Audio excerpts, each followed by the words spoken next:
Hey friends, welcome to the Snooze Bureau, a soft storytelling channel where the pace is slow, the sounds are gentle, and sleep is never in a rush.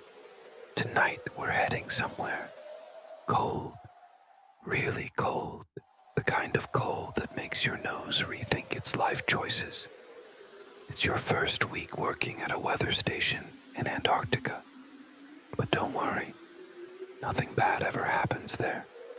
Just the usual stuff when you're tracking the weather at the end of the world, like mixing up Tuesday with August, or realizing your coffee can freeze right in the mug. So before you get all settled, take a moment to like the video and subscribe, but only if you genuinely enjoy what I do here. And hey, let me know in the comments, where are you watching from? And what time is it over there? I'm always curious. Maybe you're already tucked in with fuzzy socks, or wrapped up in a blanket with your cat nearby. Now, dim the lights. Maybe turn on a fan for that soft background hum. And let's ease into tonight's journey together. You land in Antarctica in a noisy little plane that sounds like it was held together with duct tape and positive thinking. As soon as you step off, the wind slaps you in the face like it's saying, "Welcome, rookie." Your luggage doesn't arrive. Instead, someone hands you a bright red duffel bag covered in unicorn stickers with the name Tiffany written in glitter.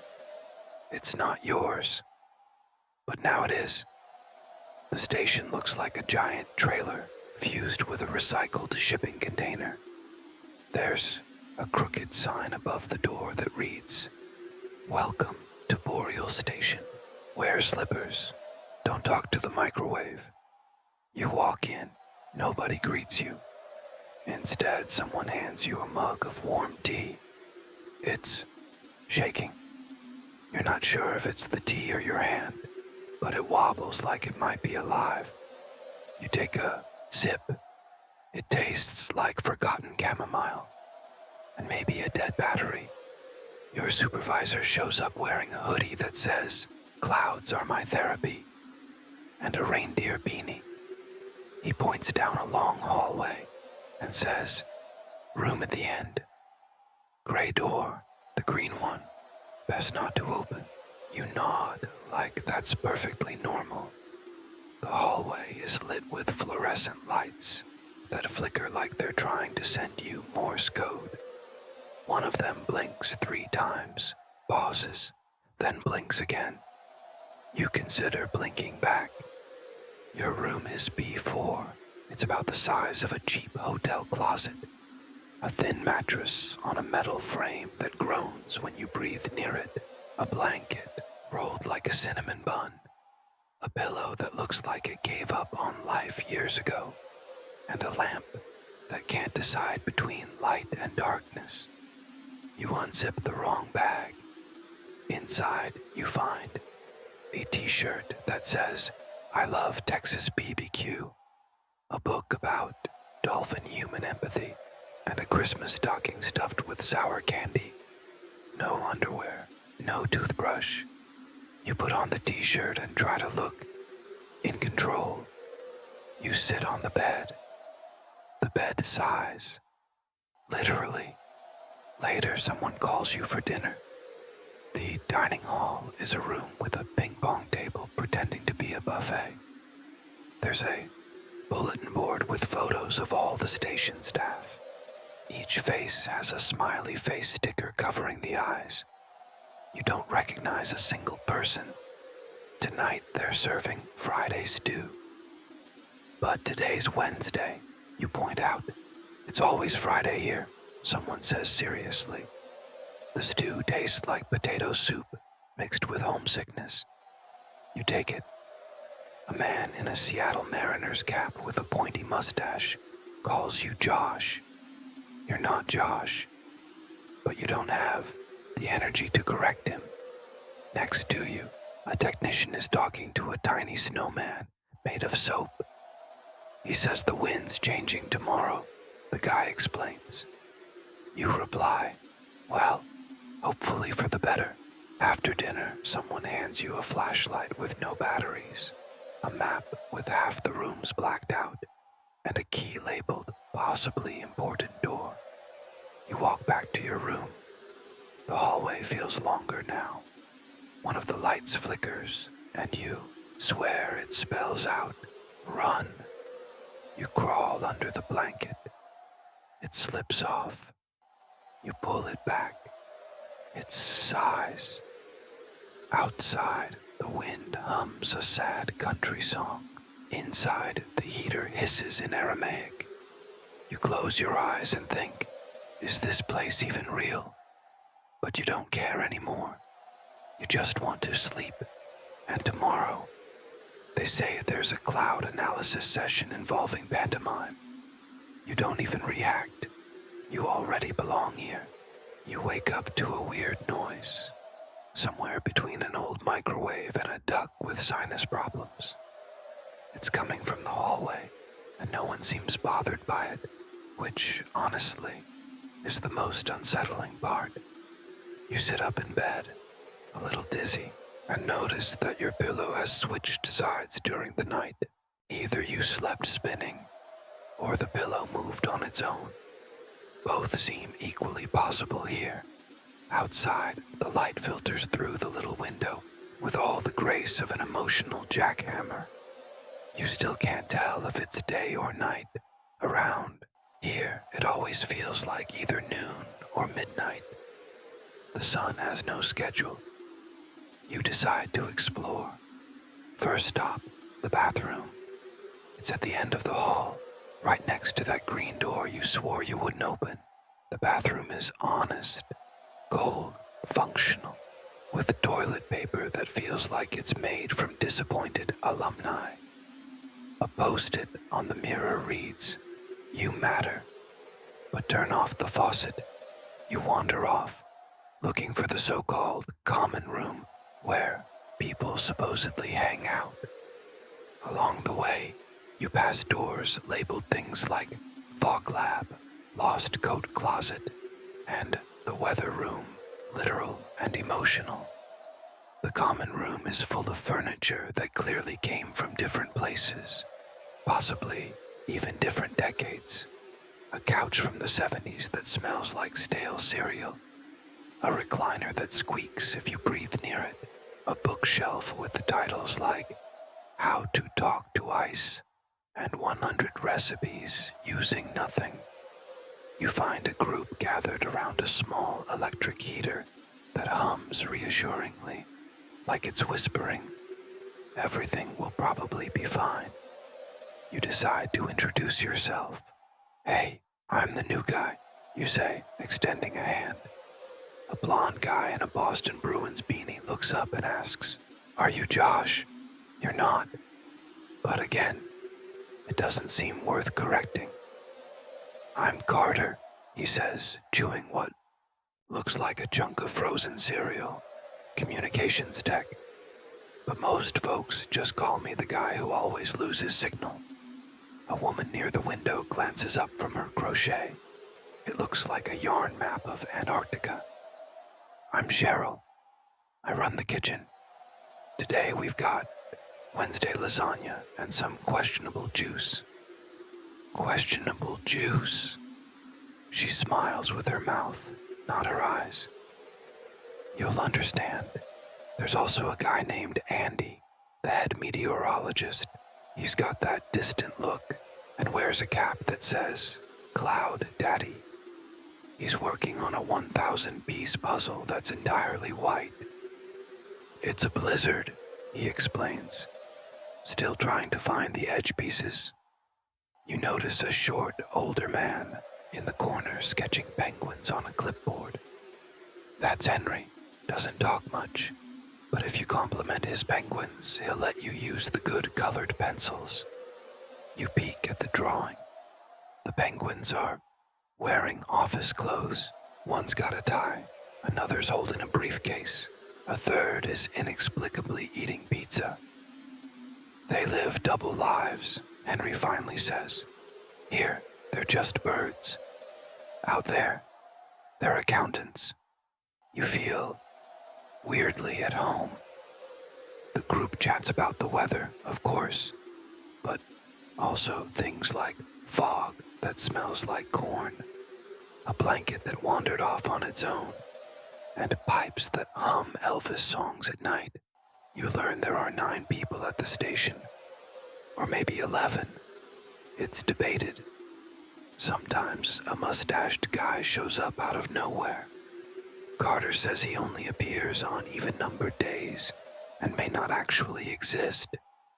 Everyone just calls him Larry. Cheryl offers you a cookie. It looks normal. You bite in and taste cinnamon and lettuce. She watches your reaction and says, "It's the neutral cookie. Matches any mood." The station radio crackles. Andy turns a knob until a metallic voice says, "Cold front approaching." Slight chance of existential shivers. He jots it down in a notebook labeled Weather Prophecies. You start to get used to the idea that nothing here really makes sense, and maybe that's what makes it feel okay. Someone asks if you want to join the night patrol of the supply shed, only if you're brave enough to face the whispering can room, Carter adds. You laugh. They don't. And so your first full day at the station ends, full of confusion, lukewarm tea, and people who truly believe in accountant penguins. You have no idea what tomorrow holds, but strangely, you're looking forward to it. It's the middle of the night at the station, and it's quiet, but not the comforting kind of quiet. This is the kind that feels like it's about to tell you a secret, then changes its mind at the last second. You wake up halfway, unsure if you slept for an hour or 20. The bedside lamp is on, even though you clearly remember turning it off. It flickers once, like a nervous twitch, then holds steady, lighting your room with all the charm of a gas station bathroom. You sit up and notice something odd. The blanket is shaped like a pyramid, and you're absolutely sure you left it flat. You try to smooth it out, but it folds again, softly, stubbornly. You sigh. You pull the pillow closer, but it shifts on its own, like it has an opinion about your neck. It's your first full night at the station, and room B4 already has more personality than most apartments you've ever lived in. The floor creaks a little differently with each step, like an interactive surface with moods. You get up for a glass of water and hear the faint sound of fabric sliding. When you turn, the blanket is on the floor, coiled up like an annoyed octopus. You pick it up, feeling oddly embarrassed, like you got caught arguing with a toaster. "All right, you win tonight," you mutter, folding it the way you'd calm a grumpy cat. In the corner of the room, there's a small shelf with items left behind by past workers. An incomplete deck of cards, a snow globe that says Chicago, 1997, a bookmark that reads "Be right back," and a nearly solved Rubik's Cube, missing just one color. You wonder who that person was, and if they also talk to their blankets. You get back in bed, close your eyes, but your mind stays noisy. What does existential shivers even mean on a forecast?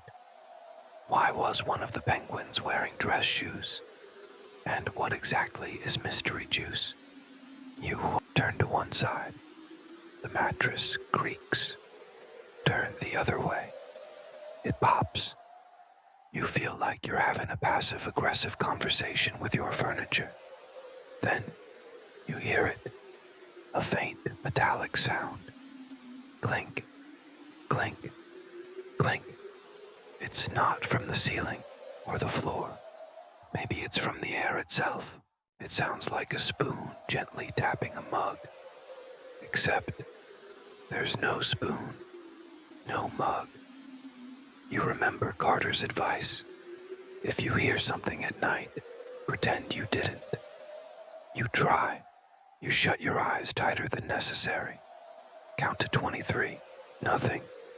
You get up, grab your flashlight, still dead. Now just a psychological support tool, and open the door. The hallway is calm, except for that one light that always flickers like it's quietly disappointed in everyone. On your way back to the room, something stops you. The blanket. It's now neatly folded on the pillow, like it's saying, sorry, or plotting something. You accept the truce, lie back down, and there, between flickering lights, creaky floorboards, and one emotionally unstable blanket, you begin to realize this place isn't just weird, it's kind, in a very wrong, but very gentle way. The next morning, you're woken up by the sound of a saxophone through the station speakers. No explanation, no comment. That's just how the day starts here, with sax. You throw on whatever you can find from the mystery luggage. A sweatshirt with a surfing unicorn and one Christmas sock. You haven't earned access to the official uniform closet yet. Apparently, that depends on climate merit. At breakfast, Cheryl serves pancakes that taste like indecision. Carter asks how you slept. The blanket challenged me, you say. He nods, dead serious. Happens to everyone the first week. Andy is predicting the weather using a broken barometer and a vanilla-scented candle. If the candle goes out, we've got a storm. If it just makes you hungry, it's homesickness. You don't ask any more questions. You just chew your thoughtful pancake and look at the wall clock. It says 7:12, but the hands are taped in place. Apparently, time here is a suggestion. Carter walks over with a notebook. You're coming with us to the North Sector today. We need to clean the wind sensor. You pause. Cleaning a sensor in Antarctica, with the wind basically yelling no the entire time. Sure, that's what you came here for. And maybe, just maybe, the blanket approves too. You're sitting in a room with walls so thin, you can hear someone sighing on the other side.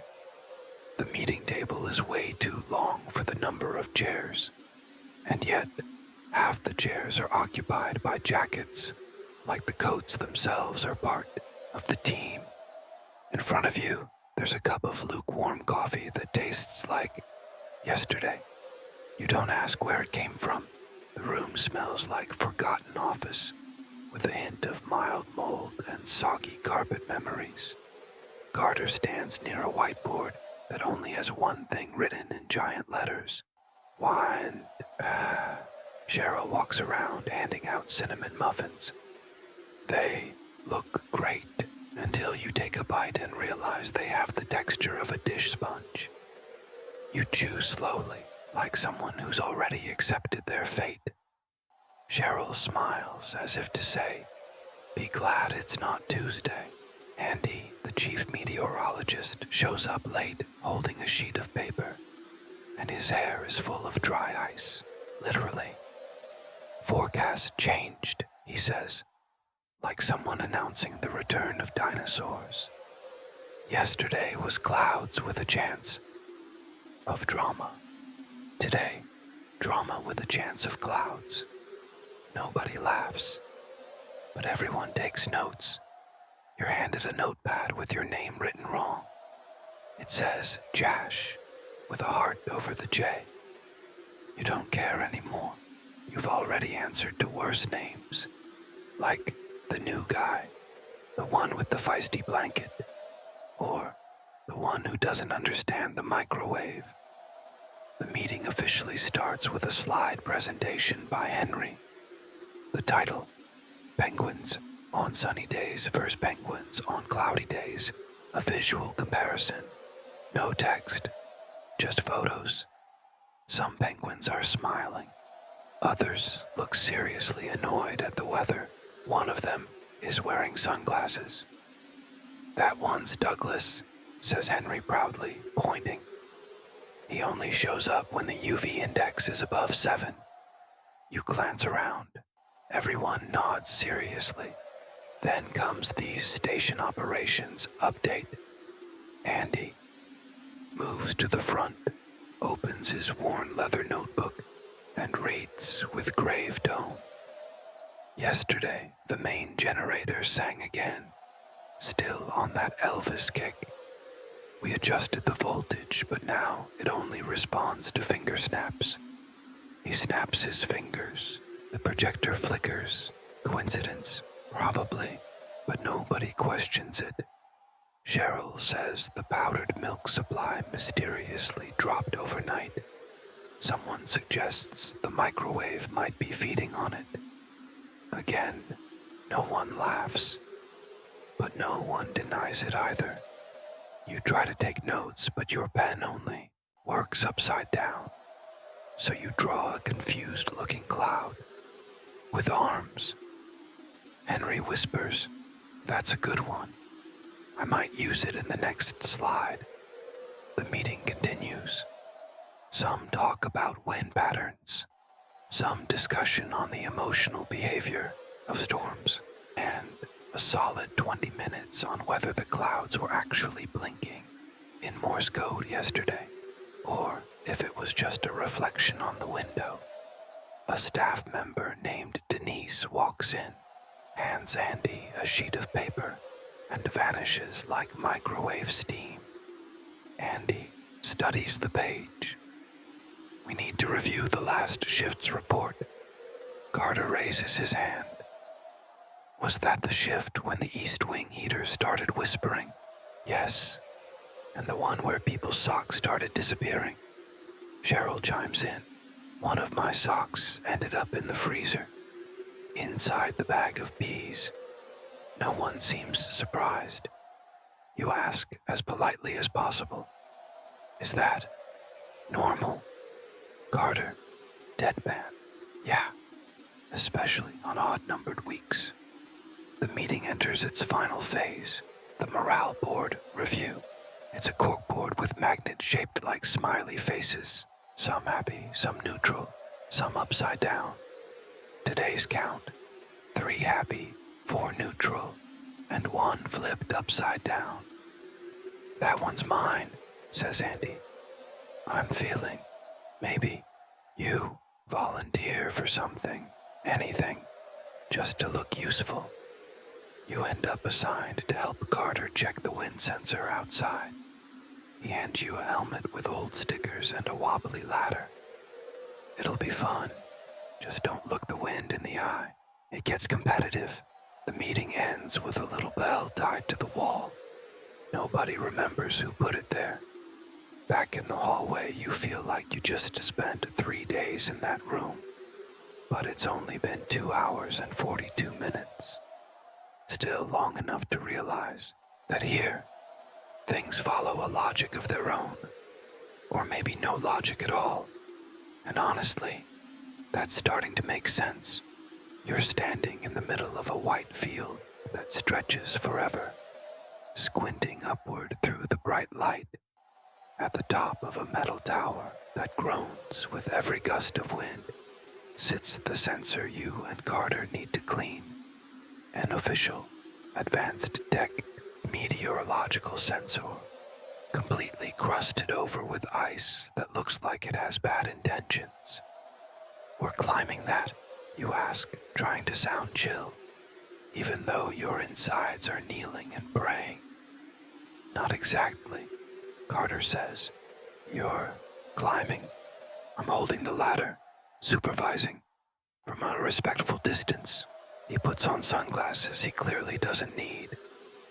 The ladder has exactly 13 steps, each numbered in black marker. Step 9 is slightly bent, and someone scribbled underneath in tiny letters, "Don't trust it." You grip the tool bucket tight. Inside, one giant cotton swab, like cartoonishly big. A pink silicone spatula.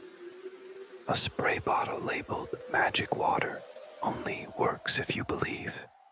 You begin to climb. The wind rushes in dramatic bursts, like it's trying to whisper secrets you don't want to know. Every step makes a sound like an off-key piano. At step 9, you pause. It creaks. You whisper, "Excuse me." It lets you pass. "You're doing great," Carter yells from below while fiddling with the radio and snapping a selfie with a wool pom-pom hanging from his hoodie. At the top, you meet the sensor, a small spinning cylinder covered in a light greenish frost. You spray the magic water. Nothing happens. You try again.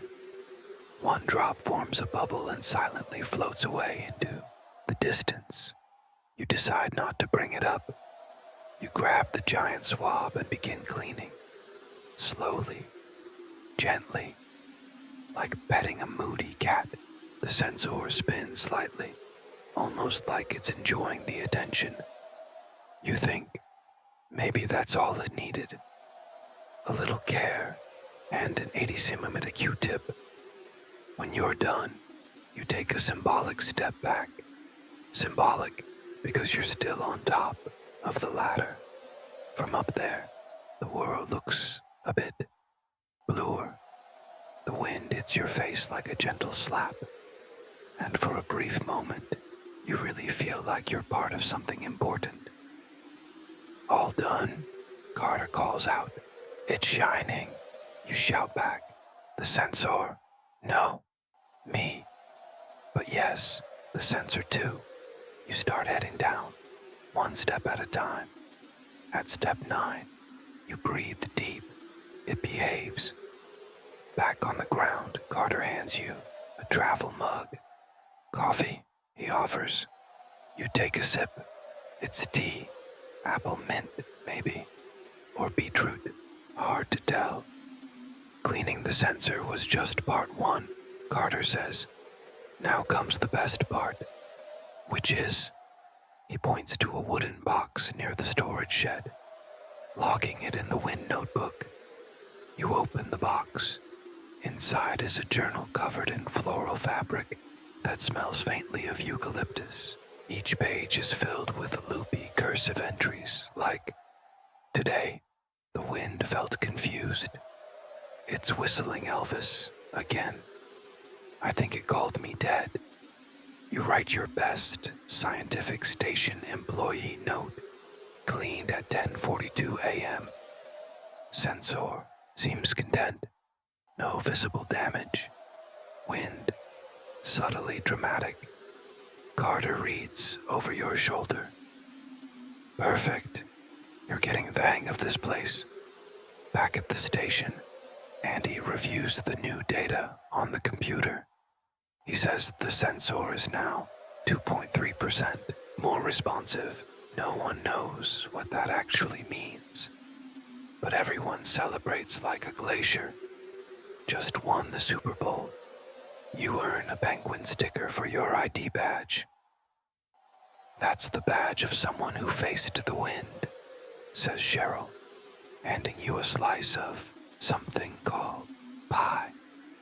In the lounge, Henry gives you a drawing. It's you climbing the tower, wielding the giant swab like a heroic spear. A crowd of penguins cheers in the background. You smile. You'll hang it in your room. Later, while adjusting your blanket, which has taken the shape of a spiral today, you feel a kind of good tired, the kind that comes after doing something mostly pointless, but with purpose. Before falling asleep, you glance out the window. Clouds drift slowly by. One of them seems to say, "Hello," or maybe "Jello." Hard to tell with clouds, but none of that matters. Today you cleaned a wind sensor, and somehow everything feels just a little bit lighter. The dining room at the station has yellow lights that can't decide if they're on or just tired. The walls are covered in a fabric that looks like old elevator carpet, and in the corner there's a napkin dispenser that gives out one napkin at a time with a soft, defeated sigh. It's Tuesday. At least, that's what they say. And Tuesday, according to Boreal Station tradition, means soup. No one knows who made that rule. No one argues. Maybe because arguing takes energy, and everyone is running on low battery mode. Cheryl, wearing her embroidered apron that says, "I stir with mystery," hands you a steaming bowl of something that smells thoughtful. "It's Tuesday's philosophical soup," she says, placing a bay leaf on top like a signature. "It's a reflective one today. Careful not to get lost in your thoughts." You thank her, grab a spoon, and sit next to Carter, who's eating a dry piece of toast. Just toast, nothing on it. "Today I want to taste the essence of wheat," he says, like he's making a deep life choice. You dip your spoon into the soup. It's the color of a confused sunset. The smell is nice, but hard to describe. You take a bite, and something strange happens. It's not just a taste, it's a thought. The soup makes you reflect on things you've never taken the time to wonder about. What if the wind just wants to dance, and we're the ones trying to measure it? Do clouds have short memories, or do they just pretend to forget? Why does everyone pretend the microwave isn't staring at people? You chew on nothing because it's soup, but still feel like you need to chew, like you're digesting ideas. Across from you, Henry quietly eats while tilting his bowl like he's reading it, cover to cover. "My soup is judging me," says Andy from the other table. "Mine forgave me for something I didn't even know I did," adds Denise from across the room. You glance down. Your soup sits there, silent, but you're sure that if you pressed your ear to the bowl, it would whisper something about who you really are. Cheryl walks by again, passing out bread. It looks like regular bread until you bite into it. Warm, soft inside, but also something else. A whisper. You lift the bread to your ear, laughing at yourself, and you hear, "Don't be late tomorrow. The wind will be different." You freeze. Carter notices. "Yep, the bread talked to you too, huh? Happens to all the newbies." Dinner continues. Everyone quietly focused on their bowls, like consulting a liquid oracle. The conversation is slow, sprinkled with sighs and personal theories about what the soup really meant. After dinner, everyone helps clean up. Spoons go into the dishwasher with great care. Cheryl carries the soup pot by herself, like she's holding a sleeping baby. She needs to rest. "It's been a long day of thinking," she says, gently closing the lid. Back in the lounge, you drop into a worn velvet couch. An old radio plays something that kind of sounds like jazz, with a touch of static. Maybe it's the saxophone from the generator again. Henry is drawing in silence, a cloud, wearing glasses and carrying a briefcase. "She's going to the office," he says, "but she doesn't know where the office is." And he approaches with an incomplete deck of cards. "Want to play Polar Confusion?" he asks. You ask the rules. No one knows, but we play it anyway. During the game, Carter steals one of your cards and says it's part of the tradition.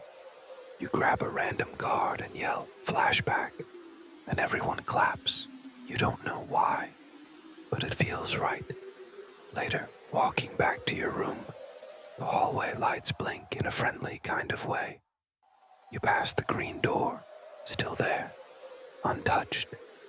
But now, a new post-it note is stuck to it. Not yet, just Not yet. In your room, the blanket is folded into a trapezoid today. An upgrade. The lamp doesn't flicker. The air smells like soup, bread, and light confusion. You lay down, and just before turning off the light, you glance out the window. The clouds drift slowly across the sky. One of them seems to spell hello, or maybe jello. Hard to tell with clouds, but that's okay. Tonight, you ate soup that thinks more than most people. And now, the silence gently strokes your ear. You wake up to the sound of soft footsteps in the hallway, like someone walking in slow-motion slippers. Your wristwatch is still frozen at yesterday's time, which kind of fits your current mental state. Over the station speakers, a tune with flutes and vibraphone plays, the kind of music made for reading the fine print on medicine bottles. Carter lightly knocks on your door. "Want to go on a chill mission?" he asks, holding a rolled-up map and smiling like it's a secret. You don't ask for details. You just say sure, like you're accepting a mystery cookie from someone you've decided is trustworthy enough.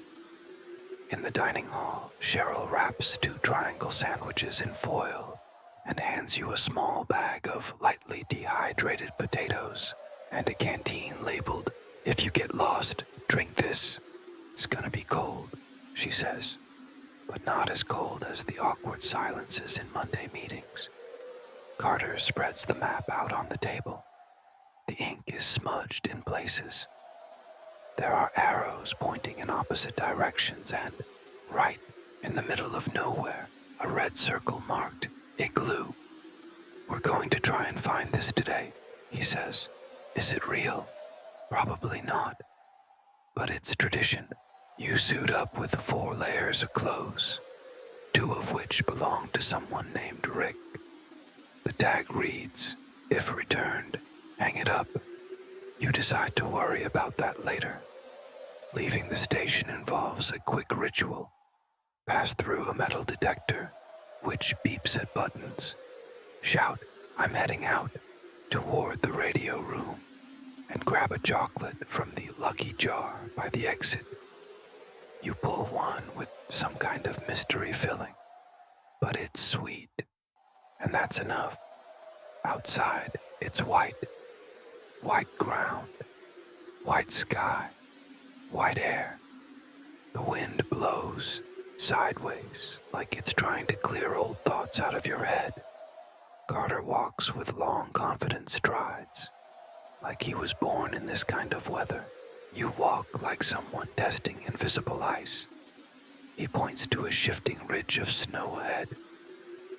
That thing moves every day. Sometimes it hides what looks like a door. Sometimes it doesn't. After 20 minutes of walking, you find a sign halfway buried in snow. "Welcome to Neil's Igloo. We're not responsible for your dreams." You ask, "Who's Neil?" Carter shrugs. "No one knows, but everyone pretends they do." You both circle the ridge. No doors, no steps, no holes, just ice. Carter taps it with his foot, then puts his ear to it, like he's listening to a sleeping bear's heartbeat. "Not ready yet, but it has been before," he says. Like that clears it up. He pulls out the sandwiches and hands you one. You sit down on the snow, canteen in your lap, and your mind a little fuzzy. The sandwich tastes like childhood road trips, like someone packed nostalgia between 2 slices of bread. "We come here every year," Carter explains, "just to make sure it still hasn't shown up. The igloo's kind of a legend. There was this woman named Beverly who swore she slept inside it back in 2003. And what happened to her? She never came back after summer break, but she left behind a napkin with the igloo's floor plan. It's pinned to the bulletin board, right next to the community tea sign. You chew in silence. The sky is clear. The wind has stopped. For a moment, the loudest sound is the soft crinkle of your coat in the snow. Carter pulls out binoculars, scans the horizon, then hands them to you. Look right there, between that shadow and that. Nothing. You look, and for a second, just 1 second, you see something. A round shape, maybe a dome, could be just a dip in the snow, but it looks like an igloo, with a door, maybe even a little chimney. You blink, check again. Gone. Did you see it? Carter asks with a quiet smile. I think so. Then it's official. You're ready to work here. On the way back to the station, the silence feels warm. Your face stings a little from the cold, but you feel more awake than ever. Oh, the canteen in your pocket is warm now. You check. Still sealed, but it tastes like vanilla tea. You choose not to mention it. Back inside, Cheryl asks, Did it? You find it? You say, almost. Maybe yes. She beams with pride. You can add your name to the wall of attempts. You write it with the glitter pen. Above your name, someone wrote, Beverly 2003. It was real. Right below yours, someone has scribbled, Josh. You glance out the window. The sky is clear. But way in the corner of the glass, there's a tiny wisp of cloud. That kind of looks like an igloo. Or maybe a hat. You wake up before your alarm, which is odd, considering it hasn't worked since the night you tried to measure your pillow's humidity. You just feel something in the air. The light coming through your window looks wider than usual, heavier, like the sky itself decided to close its eyes. In the hallway, you hear fast footsteps, then someone slipping and yelling, I'm fine, just lost my dignity, that's all. You put on your coat slowly, like there's time, and ironically, today, there is. When you open your door, the world is white, whiter than white. A full-on snowstorm has swallowed everything.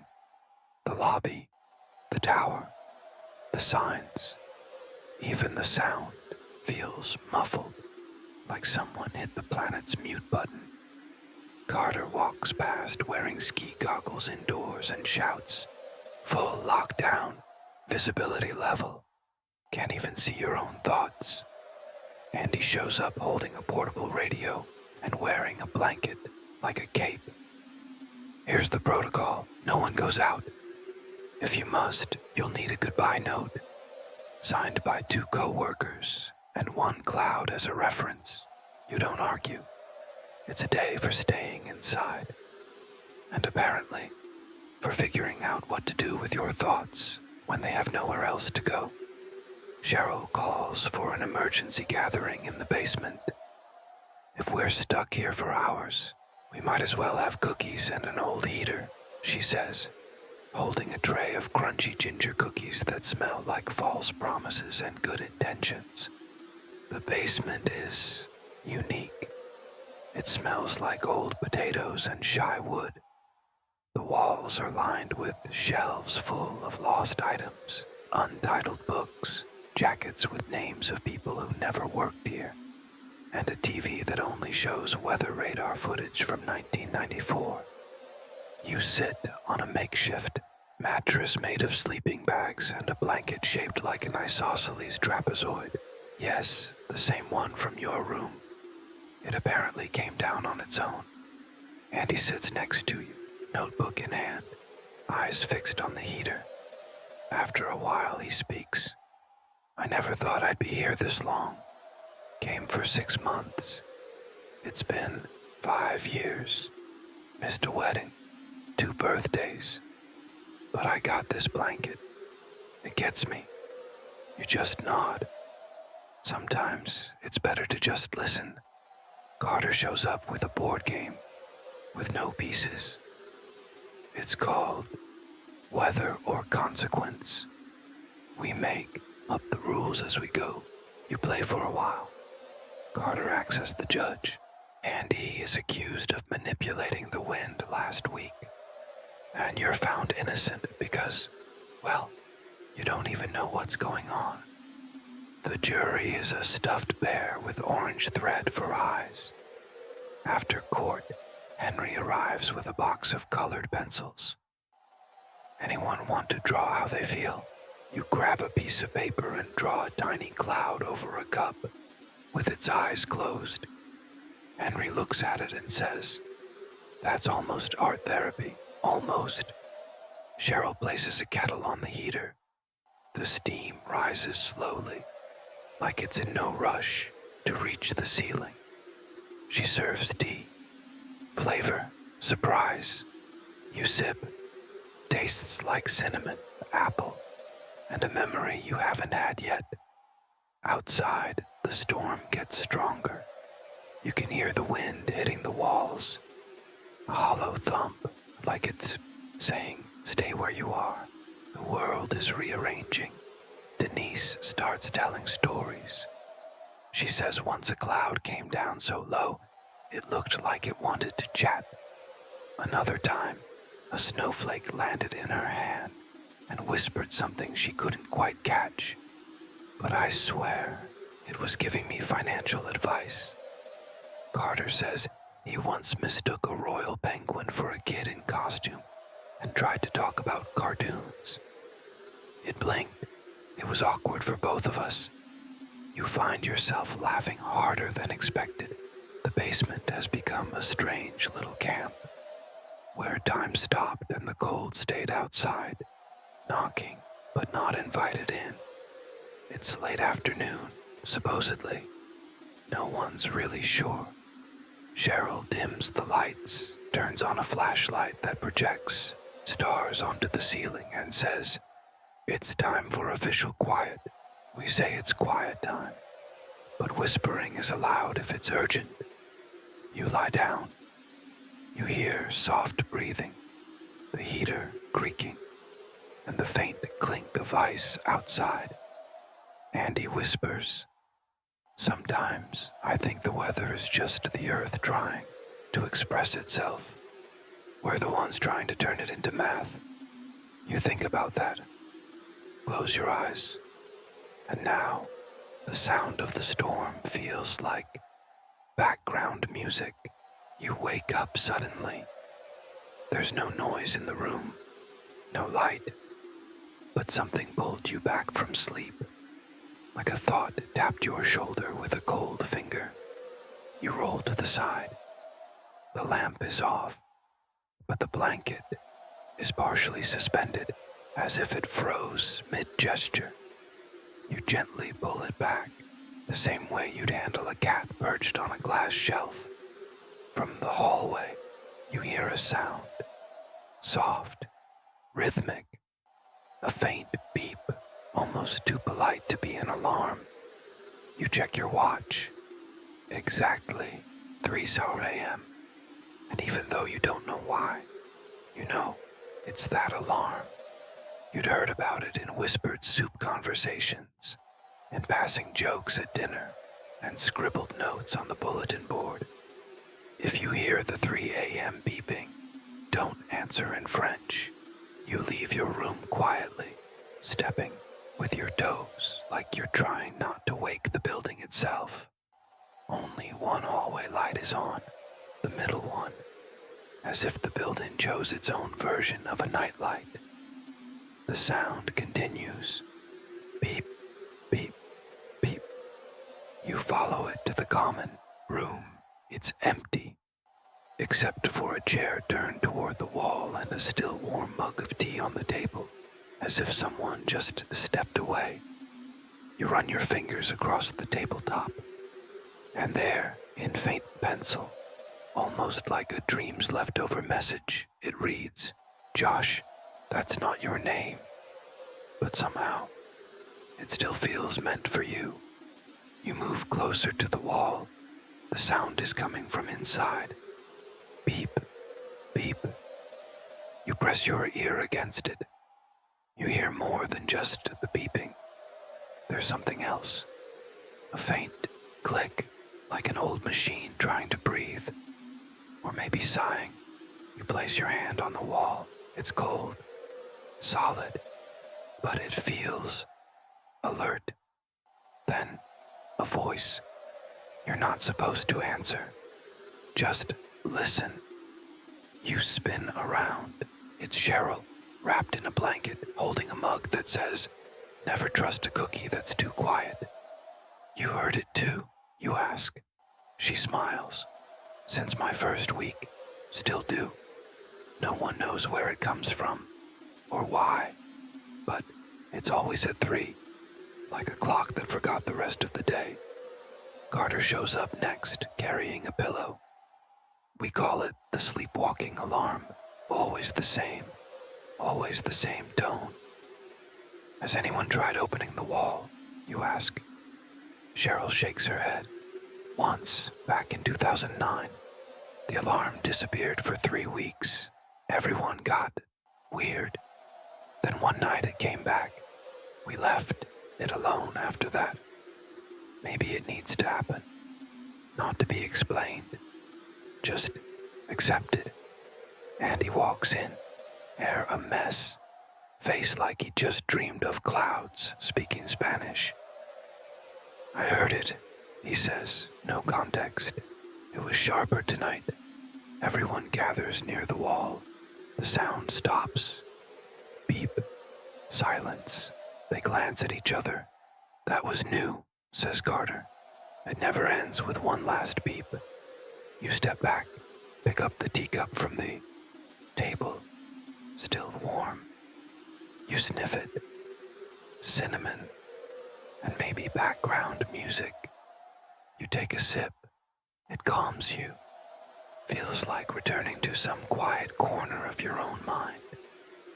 "You'll get used to it," Cheryl says. "Not everything here makes sense. Some things just are." Back in your room, the blanket is now flat, like it never moved. The lamp turns on softly, without you touching it. You lie down, and the pillow gives way exactly where your head wants to be. You close your eyes. The sound doesn't return, but you feel it's still there, like a heartbeat in the wall. And somehow, that's comforting, because some things only exist at 3 a.m., and sometimes just knowing they exist is enough. The storm has passed. Outside, the white is now just a dry silence and steady sunlight. The clouds are slowly reorganizing themselves in the sky, like they're returning from a confusing meeting. Inside the station, the mood is different. Something between celebration and glitter-coated boredom. Carter shows up in the cafeteria with a cardboard box in his arms and a grin way too excited to be casual. "You know what we need? A picnic." "Wait, inside?" you ask, glancing at the snow, piled outside the door like a neighbor who refuses to leave. "Of course inside. It's tradition around here. The post-storm indoor picnic. Ever since someone tried doing it outside, and the juice turned into an ice sculpture in 5 seconds. The chosen spot is the equipment room, also known as where we store things we don't know where else to put. Inside, there are expired fire extinguishers, pillowcases with no pillows, a mannequin wearing a raincoat, and a radio that only plays soundtracks from 80s movies. Cheryl rolls in a tea cart decorated with fake flowers and a checkered picnic cloth spread across some toolboxes. She lifts the lid from a tray of shiny cupcakes and says proudly, "Cloud cake." "Like fluffy?" Andy asks, squinting. "Like made with ingredients that theoretically don't exist," she replies, placing a slice on your plate. You take a bite. It tastes like cotton candy mixed with a childhood memory and a hint of marshmallow that once read poetry. Henry passes around handmade napkins with drawings of penguins in absurd situations. One playing chess, another playing banjo, a third reading legal documents with a worried expression. You pick the one with the banjo. The background music, selected by Denise, is gentle library rain with occasional candle sounds. And the surprising part, it works. Carter pulls a game from the box. Facts or frost. Everyone sits in a circle. Each person tells a story, and the others guess if it's true or made up under a lack of vitamin D. Andy goes first. In 2017, I saw a cloud shaped perfectly like a poodle. I fell in love. She lasted 3 minutes and then turned into an hourglass. Since then, I only wear sand watches. Cheryl nods. True, I remember. He cried. I made tea. You try. On my first day here, I thought the blanket had a mind of its own. Everyone shouts in unison. True. You laugh. You're officially one of them now. The picnic continues with sweet stories, exotic desserts, including fog jello, and an informal competition. Who can stack the most slices of bread before they fall? Carter wins with 7, using a polar breathing technique. At some point, someone turns off the lights and sets lanterns on the floor, creating a campfire vibe. Henry plugs in an old projector and shows photos of clouds he believes carry hidden messages. One seems to say, hug more. Another, come back in September. The last one just shows a floating question mark. You eat another bite of cloud, cake. It melts in your mouth and disappears, like it was never there. And somehow that's the most comforting part. Cheryl brings coffee, flavor, gently warmed hope. You all play one more game. The classic guess that sound. Someone makes noises using random station objects, and everyone tries to identify them. Old radio coughing, heater on drama mode, a penguin in snow boots. The answers are always kind of right, or kind of made up, but the fun is in getting it wrong together. Time drifts by slowly, as if even the clock paused to enjoy a slice of cake. Carter picks up a 3-string guitar and plays a tune that might be country, might be jazz, or might just be comforting notes he made up. Everyone claps off beat. Perfect. At the end of the picnic, Andy lifts his mug and says, to the days after storms, the only ones where time doesn't seem in a hurry. You lived yours too. Back in your room, your blanket is perfectly laid out, like it made the bed for you. You lie down with the feeling that the day was worth a whole week, and before turning off the light, you glance at the ceiling and whisper, thank you, cloud cake. You were special. The silence agrees. You wake up to a strange sound coming from outside the station, something between slow footsteps and the dragging of a rubber sandal on ice. You check your watch, which, as usual, shows at a vague hour, then glance out the window where a soft brightness suggests that today might be unusual. You pull on the nearest jacket, still faintly smelling of cloud cake, and walk toward the main hall. Carter is leaning against the wall, yawning with flair, like he rehearsed it. It's happening, he says, holding a pair of binoculars. Backwards. What is? The visitor's here. You frown. He points toward the front of the station. And there it is, a real penguin, standing, still, wearing a small gray backpack. You blink slowly. The penguin does too. There's a moment of mutual respect, almost diplomatic. He comes back every year, Carter explains. Never on the same day, never with the same backpack. Cheryl walks in with a tray of cookies and a hand towel. Someone offer him some tea, please. He doesn't like to feel unwelcome. You haven't fully processed what's happening when Andy appears with a notebook. Let's record the arrival. The last one was March 2022. Red backpack, 2 bananas inside. This time, the penguin's carrying what looks like a child's school bag. It looks a little heavy. The penguin calmly walks to the door, taps on the metal frame 3 times with his beak, and waits. Does he want to come in?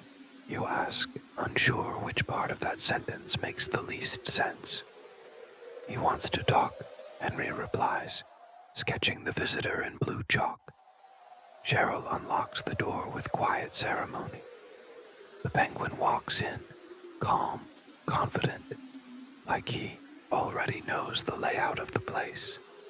He strolls into the cafeteria, circles the main table, stares at the sugar jar, then settles down, or rather, positions himself on the round rug next to the greenhouse for plants that never grow. And now, you whisper. Now we wait, says Denise, holding a steaming cup of tea. After a few minutes of respectful silence, the penguin opens the backpack, gently, using his beak. Inside, there's a smooth black stone, about the size of a bar of soap, a postcard from New York, edges slightly chewed, a gold button that reads, "Vote for Glenn." Everyone watches in silence. Is this meaningful? You ask. Yes, and completely mysterious, Andy replies, eyes shining. Carter steps forward with a measuring tape. He measures the penguin, then the backpack, jots it down. 1/2 centimeter taller than last visit. Henry, now on a second sheet of paper, sketches a more heroic version of the penguin, standing atop an ice mountain, cape blowing in the wind. I think I'll call him Leo, you say suddenly. We've had a George, a Marvin, and a Luana. Leo sounds right. The penguin accepts a cookie placed nearby, eats it slowly, no rush. Then he picks up the stone, waddles to the greenhouse, and gently places it on the soil of a pot where nothing has ever sprouted. Everyone exhales together. A sign of respect, Cheryl whispers. The postcard is left on the fridge, held up by a magnet that says, "One cloud at a time," and the button. He drops it at your feet, then looks up at you for a long second, almost ceremonial. You crouch, pick up the button.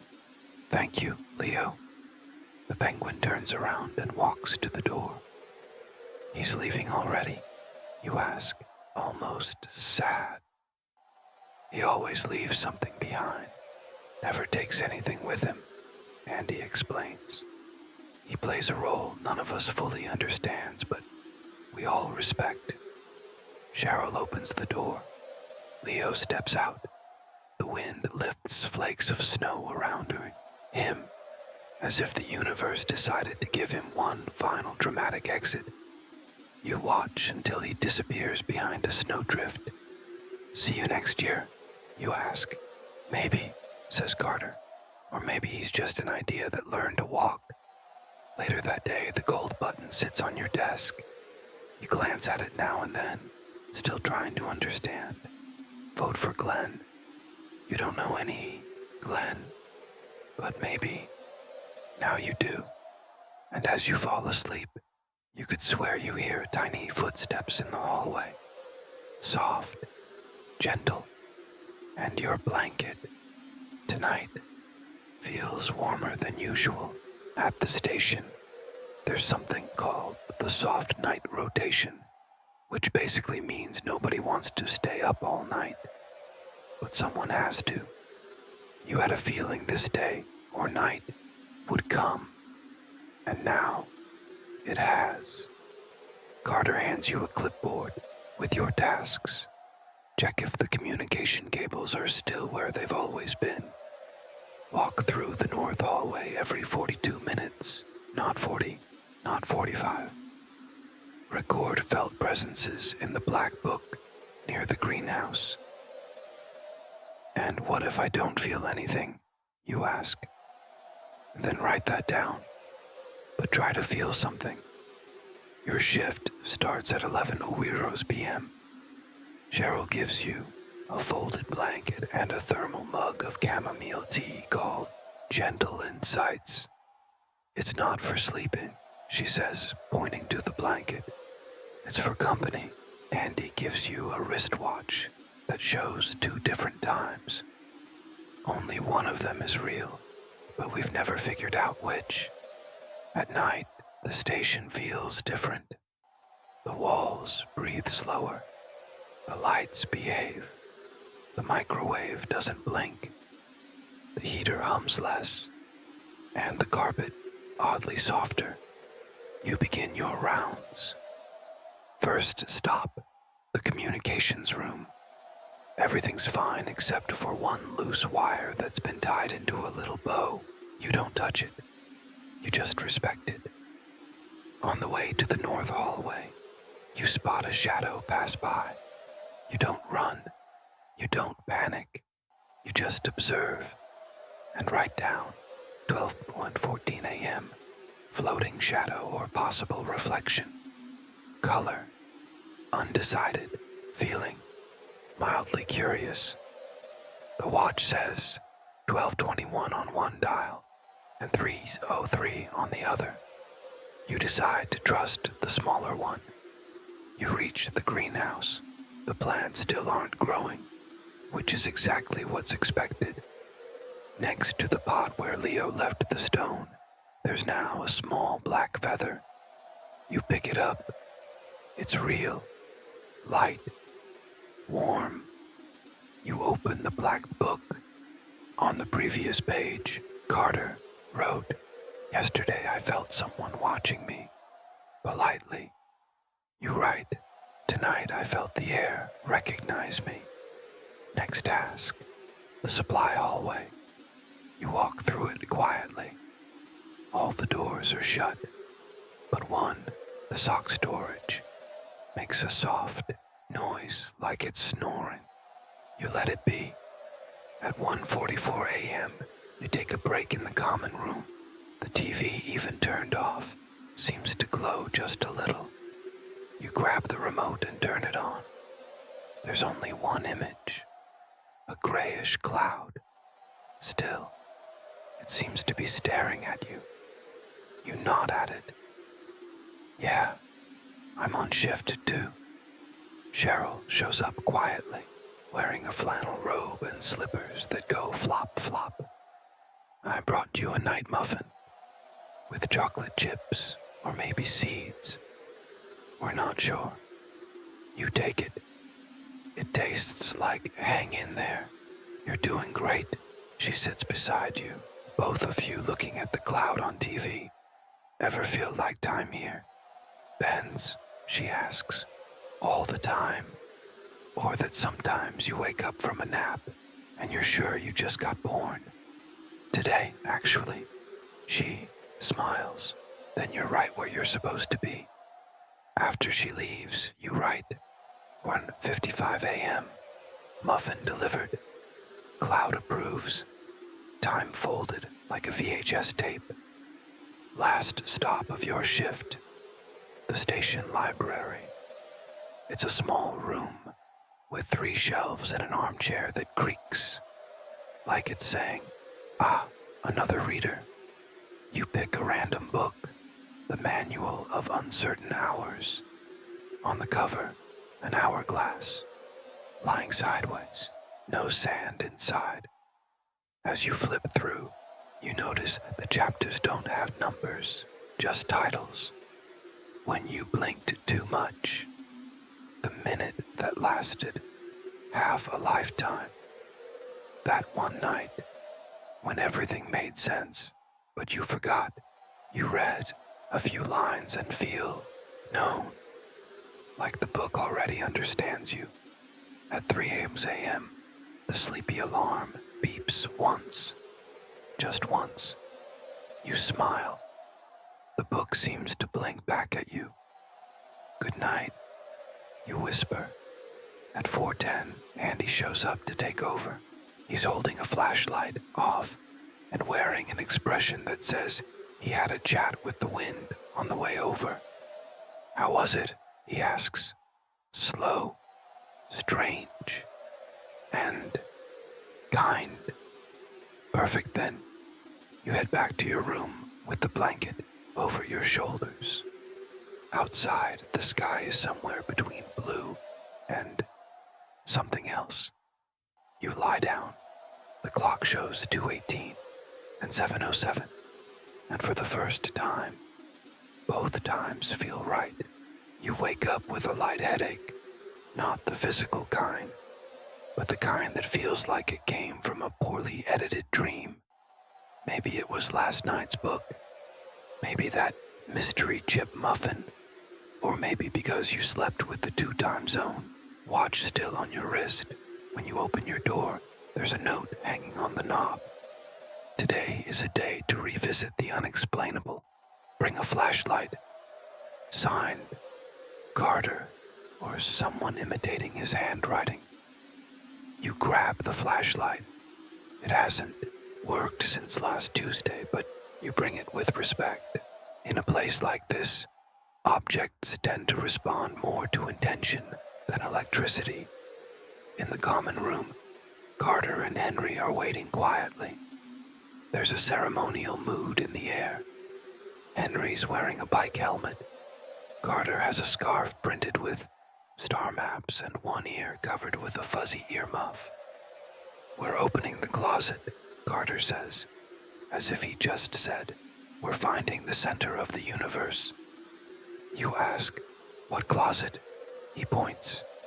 It's at the far end of the south hallway, past the door that always creaks in D minor. A large cabinet, gray paint peeling off, 2 handles shaped like little fish. Above it, a crooked sign reads, Do not open without at least 3 witnesses, or a really good excuse. Has it been opened before, you ask? Yes, and also no. It's complicated, Carter replies. Cheryl shows up with a bag of snacks and a hiking stick. Just in case the closet's in a mood today. Everyone takes position. Carter puts on a gardening glove. Henry presses play on a cassette with ocean sounds. Cheryl closes her eyes. You hold your useless flashlight like a candle in a silent vigil. Carter slowly pulls the doors open. What you see? Another closet. Exactly the same. On the inside. Same flooring, same wall color, same fish-shaped handles. Even the dust looks copied. Is this some kind of joke, you ask? No, it's a phenomenon, Carter answers. Every time we open it, it shows the same thing. Itself. You lean in and step halfway inside. The floor creaks just like the real one. You walk carefully. Look behind. The group watches with mild curiosity. What happens if I keep walking, you ask? Then you'll step into an endless loop of closets. Or maybe pop out in the kitchen. That happened to Denise. She went in for an orange, came back with a dictionary. You take 2 more steps in, touch the wall. It's real and oddly warm. Then you turn around and come face to face with Carter. But another Carter. Ah, says the second Carter. Now we have 2. The original Carter gently pulls you back. The second one disappears like he was never there. Before the doors close, you notice a mark on the floor inside, like someone traced something with a boot full of ice. Josh, you frown. Maybe it's just a scuff, or maybe the closet thinks you're Josh. That happens sometimes, Henry explains. Reflections of personality. The station gives back what you think you're looking for. You close the doors. Cheryl sticks a new post-it on the front. Today it attempted an existential mirror. Back in the common room, you sip tea that somehow tastes like polite wood. Carter hands you a badge. Explorer of self-sustaining mirrors. Level 1. You ask if the closet leads somewhere, even if no one's ever gone far enough to find out. We think it's not about where it goes, Cheryl says, stirring her tea with a pencil. It's about the fact that it's there. Later that day, you walk through the south hallway alone. The closet is still there. Quiet. Still. But you get the feeling it knows it was seen. And somehow, it also saw you. Back in your room, you find a second blanket folded at the foot of your bed. Identical to yours. Same smell. Same soft trapezoid. Fold. You smile. Maybe the closet doesn't lead anywhere. Or maybe it brought something to you. You wake up to a different kind of sound today. It's not the wind or the usual sleepy beeping.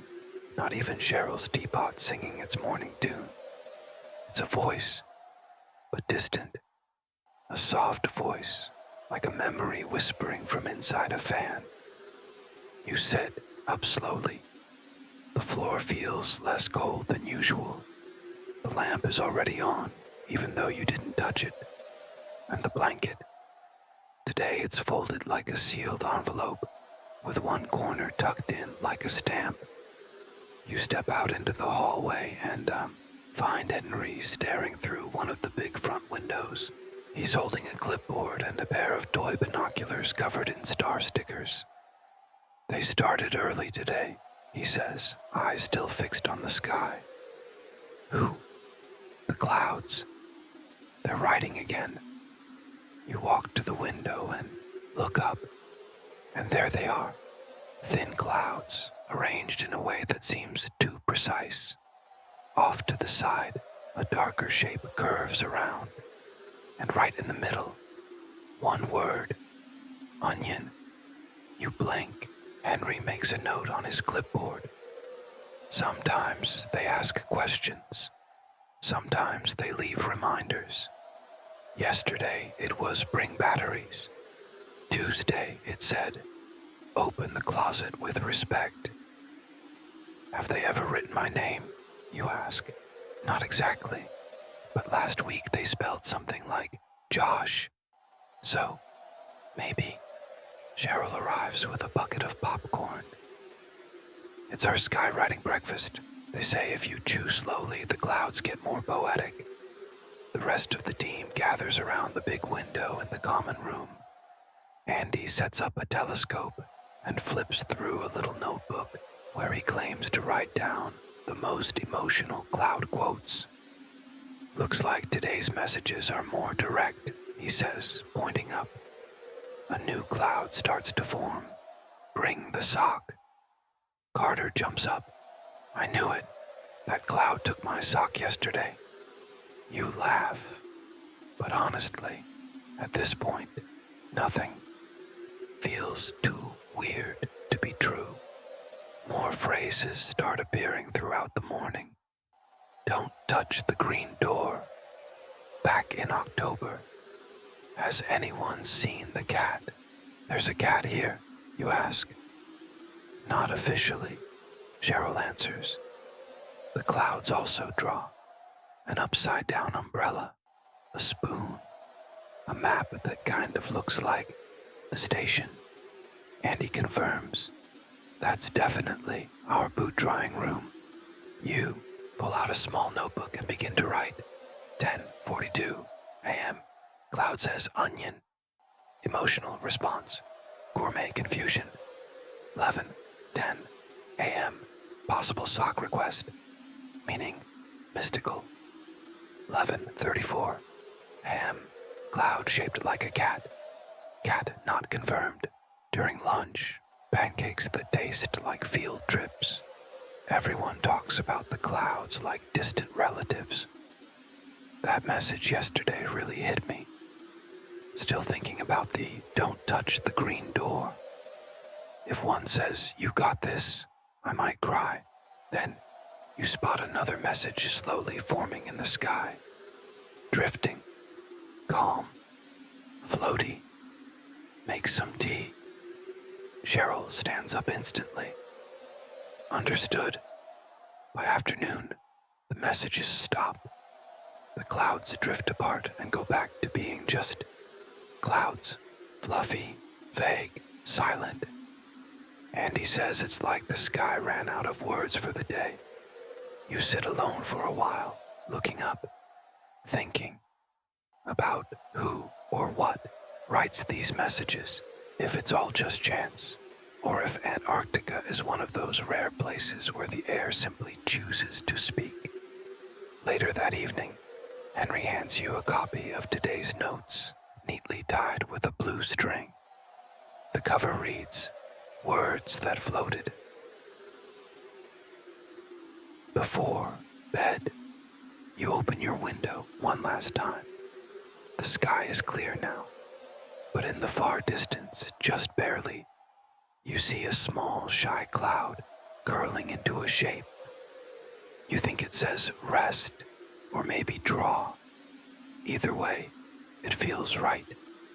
You turn off the light, and somehow, the sky follows you all the way to your pillow. The day starts with a sound you hadn't heard since arriving at the station. An emergency alarm, but not the usual 3 a.m. sleepy one. This one feels different, more anxious, less poetic. The kind of sound that says, someone touched what they weren't supposed to. You stumble out of your room, still half asleep, your blanket tangled around your ankle like a soft watchdog. In the hallway, Carter rushes past wearing a bike helmet and a whistle around his neck. Meeting. Common room, it's urgent. What happened? You ask, trying to pull on your socks. The clock is gone. You pause, blink. Which clock? The clock.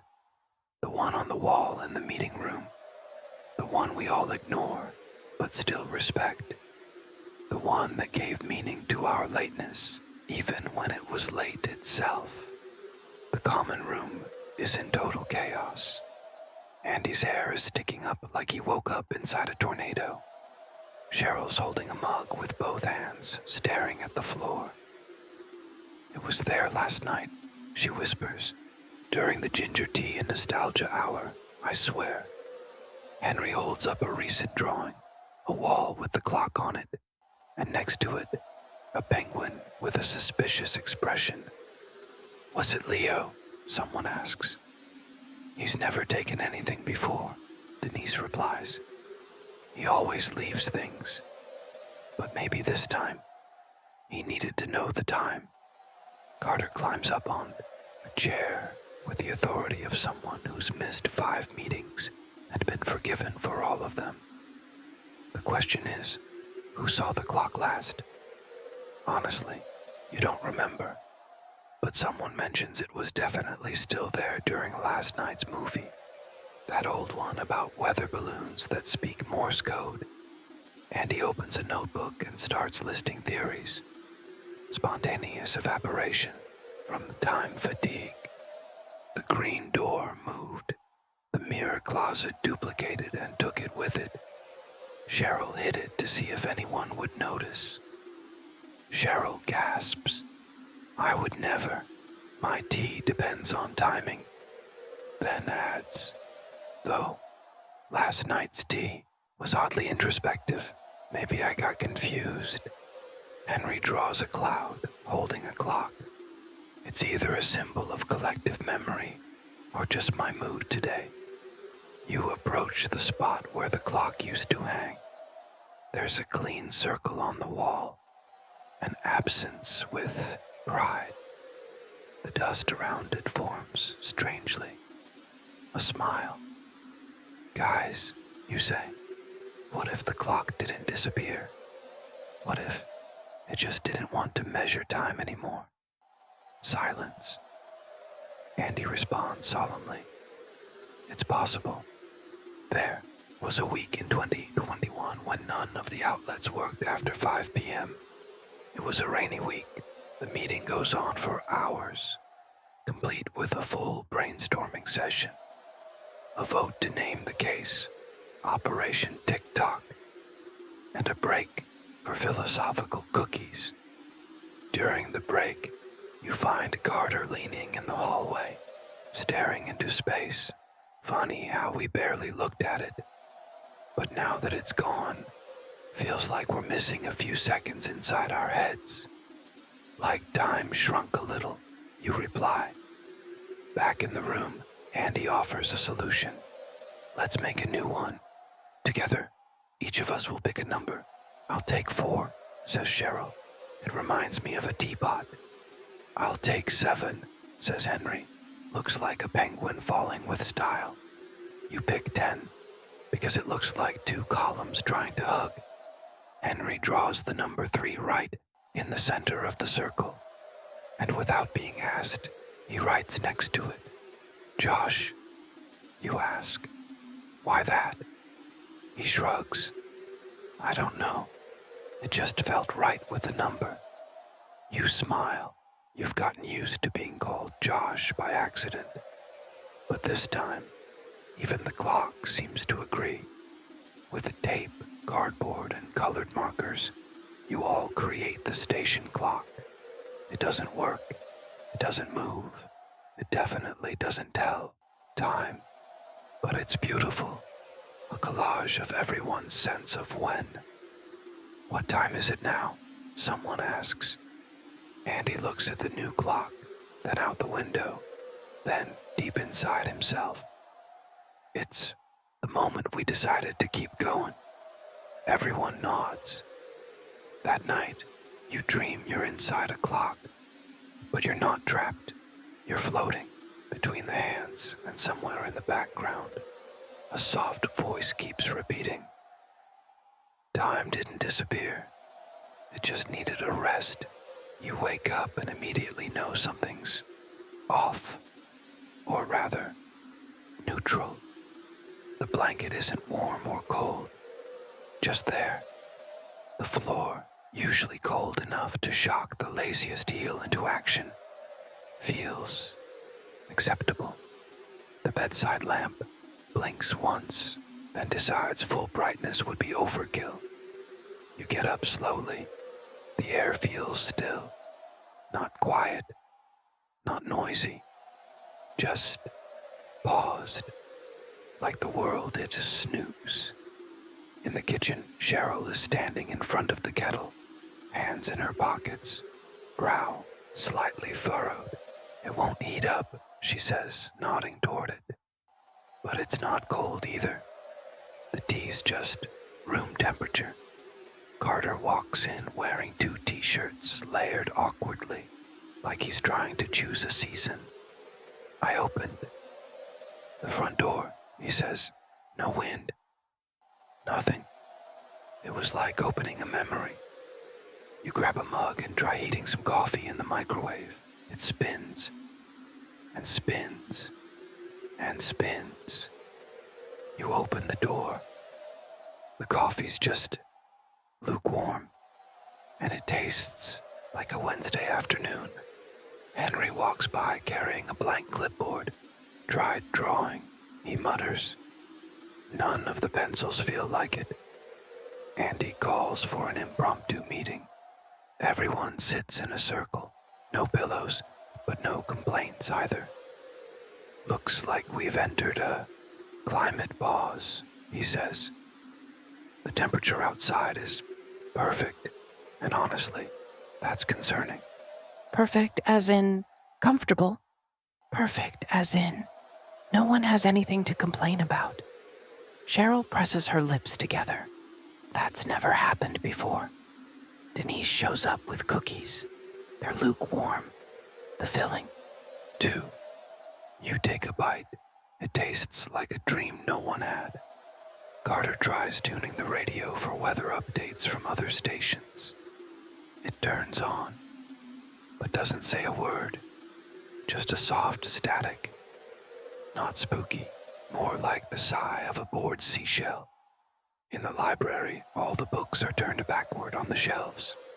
You flip one around. Title: How to Feel Something on Neutral Days. Preface: Maybe today's not the day, and that's okay. Cheryl tries baking something bold. Apple pie with extra spice. It comes out smelling like nothing. You bite in. A faint hint of apple, and the aftertaste of maybe someday things will get better. The station's generator hums, but not like Elvis anymore. Just a flat, uninspired tone, like it lost its muse. Andy stands up. Let's invent a problem, he suggests. Something that didn't happen, but could have, just to shake things up. You write, forgot how to yawn. Carter writes, my shadow left and didn't leave a note. Henry draws an umbrella with a confused expression. Everyone chuckles, but even the laughter feels medium. No peaks, no belly laughs, just quiet agreement. Trying to stir the air, Andy plays a dance song. Nothing happens. Cheryl starts clapping to the beat. Carter lifts one arm, then the other. You join in. For 2 minutes you all dance, with cautious enthusiasm and the choreography of a musical that never got funding. The dancing ends naturally. No one calls it. You all just stop, slightly sweaty. I think that was the high point of the day, says Cheryl. The sun outside stays in an awkward position, not high, not low. You walk to the window. A cloud tries to form, changes its mind, and dissolves. Later, someone says maybe time is trying to teach us to appreciate nothing. The lukewarm has its place, says Andy. It's where the extremes come to rest. Night arrives like someone quietly leaving the room after hearing a secret. No drama, no grand entrance, just gone. You lie down. The blanket adjusts itself. The lamp fades to a soft glow. You close your eyes, and just before sleep you think nothing happened today. And yet, something changed. Maybe you finally learned how to listen to time, even when all it wants is to be still. You wake up with a strange feeling, a light dizziness in your neck, like your bed had been dancing in your sleep. And the first thought that hits you when you open your eyes is, what was that tap dance move the ant did again? You sit up slowly. The blanket is in a perfect circle, like it's spun all night. The lamp blinks twice, then stops, and then the memory comes rushing back, clear as day. You dreamed about ants, lots of them, dancing the tango in the dining hall, wearing formal outfits, accompanied by a cricket orchestra. You laugh to yourself. All right, brain, that was a good one. But when you get to the hallway, you notice something strange. Everyone's giving each other that same look. The classic, I don't want to be the first to ask if you also dreamed about dancing ants expression. Cheryl breaks the silence. I know it sounds crazy, but did anyone else see a bug in a top hat? Carter lets out a sigh of relief. Thank goodness. I thought it was the eucalyptus tea with mystery spices. Henry slowly raises his hand. They were dancing in pairs, and one offered me a cookie. Andy walks in like he just stepped off a theater stage. Collective dream confirmed. Writing it all down. Last time this happened was in 2015, with squirrels reading poetry. You all sit in a semicircle in the common room, like a support group for moderately concerned dreamers. Andy passes out colored pens and blank sheets. Draw what you remember. Don't overthink it. You try. Your sketch shows an ant in shiny shoes holding a rose with its back legs. Henry draws a stage. Carter draws a couple of ants looking very much in love. Cheryl, she draws the whole orchestra, 30 crickets in suits, one playing an oboe. Is this real, you ask, or just the station messing with us? Andy thinks for a moment. There's a theory that when people are really in sync with a place, their minds start sharing symbols, like dream Wi-Fi, you say. Exactly. But without a password, and with more flair. Denise walks in with a tray of fresh bread. Every roll is shaped like an ant. No one says anything. You all just take one. Apparently, my subconscious is a talented baker. She shrugs. Throughout the day, odd little details keep popping up. You find a small black button in your coat pocket. You've never seen it before, but it looks like it belongs on a tiny tuxedo. In the library, there's a book out of place. Title, Underground Rhythms, The Untold Story of the Dancing Ants. You flip through it. All blank pages, except one, right in the middle. You were there, and you danced well. Andy pins a chalkboard in the hallway. At the top, it says, "What did we learn from the ants?" By the end of the day, the answers are trickling in. Work as a team. Never underestimate the little ones. Tap dancing solves more than arguments do. We need more music. Later, you all stage a reenactment of the dream in the dining hall. Carter plays an instrumental tune on the old radio. Cheryl hands out paper bow ties. Henry draws mustaches on wooden spoons. Andy becomes the official narrator. At midnight they arrived, with tiny shoes, big hearts, and the boldness of those who believe in rhythm. You all laugh, dance slowly, in silence, as if stepping onto an invisible stage. The air feels light, almost magical.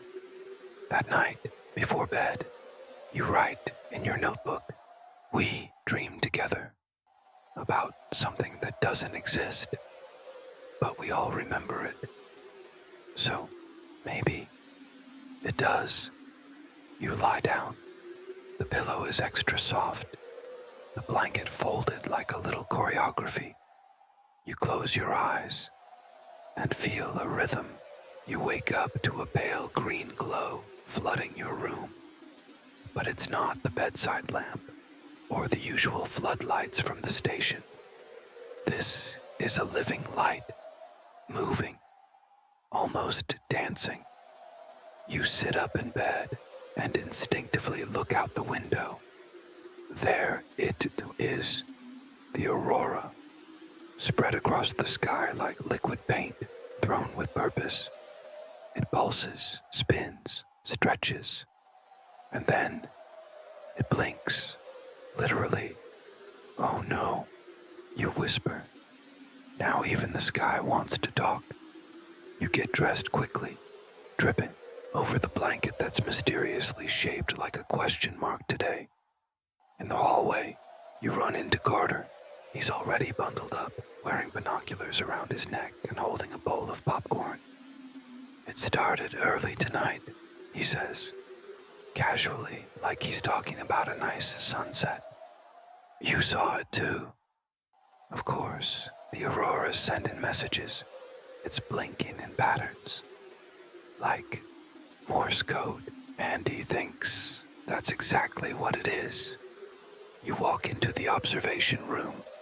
Andy's already there, surrounded by scribbled notes, lines of dots and dashes, and a pen tucked behind his ear.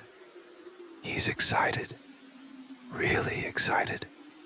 I cracked the first message, he shouts, holding up a sheet of paper, written by hand. Bring more onions. You blink slowly. The aurora's hungry. Or it's a metaphor. Maybe the onions are layers of meaning. Or maybe Cheryl just forgot to add them to the grocery list. Cheryl walks in at that exact moment. I did add them. I just didn't send the mental facts. Carter passes around popcorn. Nobody says no. The aurora continues, blinking in strange, beautiful rhythms. Henry takes notes in a glittery notebook. Denise shows up with a blanket for everyone. And soon, you're all sitting on the observation room floor, like a very confused scout meeting. Andy reads aloud. The cat is with them. We'll be back in 3 Thursdays. Avoid the South. It's boring. You start laughing. The others join in. This can't be real, you say, still smiling. Doesn't have to be, says Cheryl. Around here, nothing's too real, but everything's real enough. The aurora keeps sending messages for hours. Some make no sense. Others feel strangely poetic. Wash your boots gently. They look up too. Dream of friendly fungi. And then you start to notice something. A rhythm. The lights blink with purpose, like they've rehearsed. You begin jotting things down, and then a message appears, right in front of your eyes. Josh, stop doubting so much. Your heart skips. The name's right, even though everyone's been calling you Josh by mistake since you arrived. You never corrected them. Maybe the aurora just went with it. Or maybe it knows more than it lets on. You turn to Andy. Did you see that? Yeah, and I swear, it wasn't me writing it. So the aurora's talking to me now. Could be. Or maybe you're finally listening. Later the others head out and the aurora fades. The green glow softens, like it said all it needed to say. On the bulletin board in the common room, Henry posts a hand-drawn flyer with the night's best phrases. At the top, dream of friendly fungi. Below it, Josh, stop doubting so much. You decide not to erase the name. Cheryl makes chamomile tea with orange peel and serves cookies shaped like tiny, twisted auroras. Carter toasts with his favorite mug, the one that says, "It'll all make sense." Eventually, Andy finishes the official station report with a line underlined in red. The aurora wants to be read. Back in your room, the blanket shifts over. You like it's tucking you in. The lamp glows for 2 seconds, then fades. You glance out the window one last time. The aurora gives a final trace across the sky. A long streak. Or maybe just a comma. You wake up knowing it's your last night at the station. Not because the calendar says so, but because something in the air, maybe the air itself, whispered it while you were dreaming of a penguin teaching geometry to a squirrel. The vibe today is different. Slightly ceremonial, like the walls of the station are wearing invisible bow ties. You head down to the dining hall and find Carter in an apron, working over something that smells like an enchanted bakery. Today's the day, he says without turning around. The day for what? Cheryl appears beside you, holding a cardboard box full of small wrapped bundles. The ritual, the goodbye one. You've done it all. Survived the living blanket, the existential closet, the penguin with a backpack. The dancing ants, adds Henry, walking in with a handmade good luck banner. Andy shows up with a roll of brown paper and starts taping random phrases to the walls. Always trust the heater's noises. If the soup watches, you watch back. You now know more than you need, but less than you think. The mood is festive, but soft. No loud music, just the crackle of the oven and the gentle humming of the heater, which has decided to roam the station today, like a cuddly delivery robot. In the center of the common room, there's a basket. Inside, warm loaves of bread, wrapped in folded blankets, tucked so neatly it borders on mystical. Every newbie gets one when they leave, Cheryl explains. It's symbolic, a reminder that even nonsense has shape here, and that warmth can come from the weirdest places. You walk over. Carter hands you a blanket, carefully wrapped around a round loaf of bread, soft, warm, and smelling like freshly baked kindness. This one wrapped itself, he says. The bread didn't. Or maybe it did. Who knows anymore? You sit, everyone forms a circle. There's tea, quiet laughs, and those kinds of looks that tell you this night will live forever in the back of your mind, no matter how many clocks disappear. And he gives a short speech. Nobody ends up here by accident, and nobody leaves quite the same. You might not understand it now, but when the wind tugs at your coat again, you'll remember. Cheryl adds, and if one day you dream of a cloud that says, come back, maybe listen to it. Henry hands you a drawing. It's you, holding the blanket bread in your arms, surrounded by penguins tossing confetti. In the bottom corner, your name, still written as Josh, followed by an exclamation point in gold pencil. It's official now, Carter says with a smile. You belong here, even when you're not here. The night flows gently. No aurora. Doesn't need one. The farewell lives in the soft silence, the dry socks, the oddly soothing tea that warms more than it should. Before going to bed, you pass the mirrored closet. It's closed, but someone's left a note taped to the door. You came back. Next to it, a smaller, slightly yellowed post-it. If he leaves, tell him Beverly says hi. He'll understand. No one knows who put it there, but somehow, it's always been there. In your room, the blanket bread rests beside you. The lamp glows softly, like it's waving goodnight. You lie down. The pillow welcomes your head with a kind of gentleness you didn't know pillows could have. On the nightstand, a piece of paper you swear you didn't leave.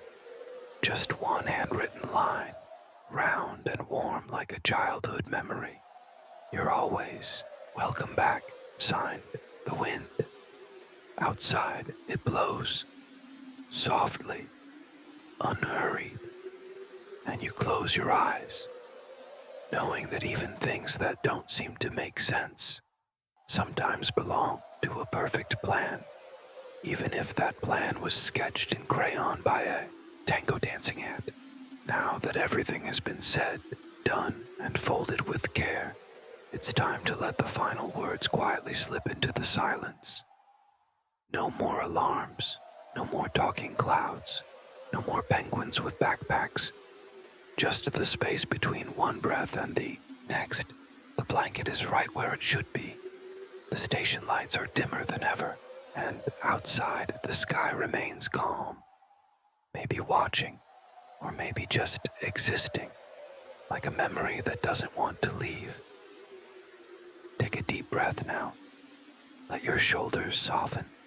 Let your forehead ease. There's nothing else asking for your attention. The world outside doesn't need you right now. It knows how to wait. Picture the station's hallways completely empty, the kettle cooling in silence, the heater resting, the closet closed, dreaming its own quiet, mirrored dreams. And above it all, a peaceful sky, like a giant blue blanket with no seams, covering everything you don't need to understand. Tonight, on the bedside table, the note is still there. A simple sentence written slowly. You're always welcome back. Signed, The Wind. You belong to this moment. With all it doesn't ask of you, just being here is already more than enough. Good night.